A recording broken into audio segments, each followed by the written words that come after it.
Hello guys, welcome to my YouTube channel. বন্ধুরা, আজ আমরা নবম শ্রেণীর ভৌতবিজ্ঞানের একটি নমুনা প্রশ্নপত্র আলোচনা করব। দেখো, ভৌতবিজ্ঞান থার্ড সামেটিভ এভলিউশনের বা থার্ড ইউনিট টেস্টের একটি নমুনা প্রশ্নপত্র। ভৌতবিজ্ঞান, সময় 3 ঘন্টা 15 মিনিট, পূর্ণমান 90। গ্রুপ এ থেকে দেখো, সঠিক উত্তরটি বেছে নিয়ে লেখো। এখানে 1 গুণ 13 সমান 13। নিচে যেটি স্কেলার রাশি সেটিতে দাগ দিতে হবে। দেখো, এটি এখানে আমাদের হবে স্কেলার রাশি কি কার্য, সে দাগ দিতে হবে। বস্তুর ভর যে সম্পর্ক দ্বারা প্রকাশ করা যায় তাকে বলা হয় কি বল ত্বরণ। ইয়ং গুণাঙ্ক থাকে শুধু কঠিনের বৈশিষ্ট্য। তারপর দেখো, চারিদিকে সিজিএস পদ্ধতির ক্ষমতার একক কি। তারপর দেখো উত্তরগুলো দেখে দাও। থার্মোমিটারের সাহায্যে পরিমাপ করা হয় কি বস্তুর উষ্ণতা। আপেক্ষিক তাপ কার সবচেয়ে বেশি, জলের। শব্দ নিচের কোন মাধ্যমের মধ্য দিয়ে সবচেয়ে বেশি বেগে বিস্তার লাভ করে, কঠিন মাধ্যমে। প্রদত্ত নিম্নলিখিত গ্যাসটির মধ্যে কোনটির যোজ্যতা কমপক্ষে 8 ইলেকট্রন থাকে।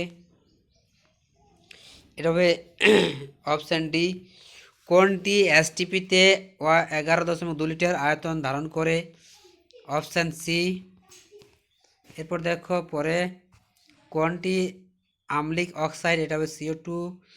তৈল শোধনাগারে পেট্রোলিয়ামের উপাদানগুলিকে যে ভৌত ধর্মের দ্বারা পৃথক করা হয় তা হলো কি স্ফুটনাঙ্ক। জলকে পরিশ্রুত করতে কোনটি ব্যবহৃত হয়, ইউভি রশ্মি। এরপর দেখো, অতি সংক্ষিপ্ত উত্তর দাও। 1 গুণ 23 সমান 23 করতে হবে। নাইট্রিক অ্যাসিডের পারমাণবিকতা কত, 5। মৌলিক অণু কি, একটি মাত্র মৌলের পরমাণু দ্বারা গঠিত। লোহার লবণে কত অণু গ্লাস জল থাকে, 10। শূন্যস্থান পূরণ করে দেখো। 10 ml জলে 10 গ্রাম Na2CO3 বার দ্রাবক দ্রবীভূত থাকলে ওই দ্রাবককে কি বলা হয়, সম্পৃক্ত দ্রাবক। TNT বিস্ফোরক পদার্থ। এটি উৎপাদন করতে কোন অ্যাসিড ব্যবহার হয়, HNO3। কোন অ্যাসিড মিউরিয়েটিক অ্যাসিড নামে পরিচিত, HCl। একটি অধাতব অক্সাইডের নাম লেখো যা জলীয় দ্রবণ আম্লিক, SO2। ক্রোনোমিটার কি, পুষ্টির পরিমাপক যন্ত্র। ঘনত্বের মাত্রা সংকেত কি, ml 10⁻³ কোন উষ্ণতায় জলের ঘনত্ব সর্বাধিক ও এর মান কত, 4 ডিগ্রি উষ্ণতায় এর মান হচ্ছে গ্রাম ঘন সেমি। পানীয় জলে ফ্লোরাইড পরিমাণ বেশি থাকলে কোন ধরনের রোগ হয়, ফ্লোরোসিস রোগ হয়, অর্থাৎ দাঁত লাল হয়ে যায়। আর্সেনিক দূষণের ফলে কোন রোগটি হয়, ব্ল্যাকফুট। এবারে দেখো শূন্যস্থান পূরণ। দেখো, প্রমাণ বায়ুর চাপের মান কত দেখে নাও। বায়ু শূন্য স্থানে 1 কেজি তুলা 1 কেজি লোহার মধ্যে উভয়ের ভর কী হবে, সমান হবে। ক্যালোরিমিতির মূল নীতিটি কি, দেখো লিখবে। কোন তাপ থার্মোমিটার ধরা যায় না, লিন তাপ। এরপর দেখো শূন্যস্থান পূরণ করো। গ্যাসের মধ্য দিয়ে ক্যাথোড রশ্মি প্রবাহিত করলে গ্যাসটি কেমন হয়, অথবা ক্যাথোড রশ্মি প্রকৃতপক্ষে ড্যাশ কণা স্রোত, ঋণাত্মক ধনাত্মক কোনটা হবে। সত্য মিথ্যা দেখো, সত্য। তারপরটি সত্য।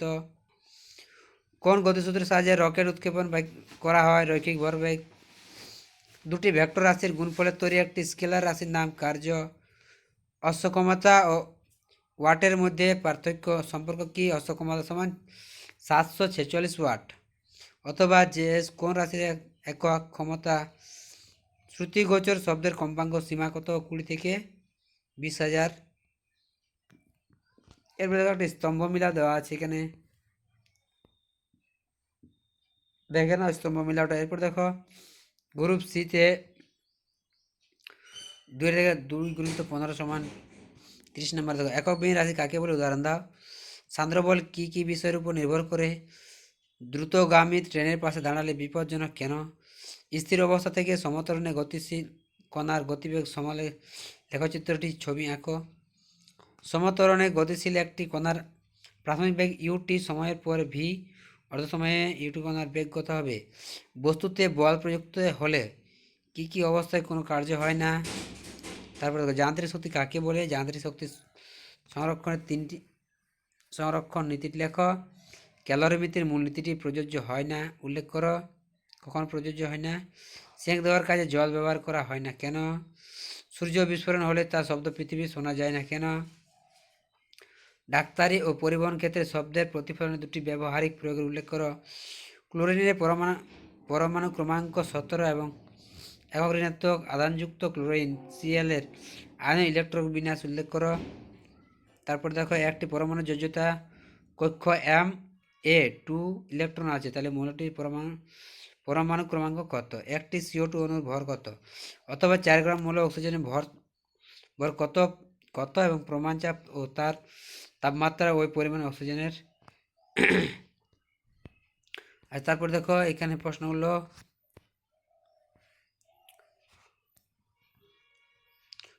এবার দেখো পানীয় জল প্রয়োজনীয়তা গুণাবলী।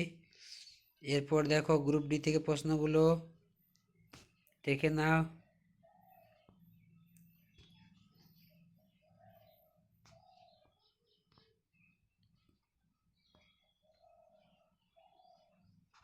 প্রশ্নগুলো ভালোভাবে দেখে নাও।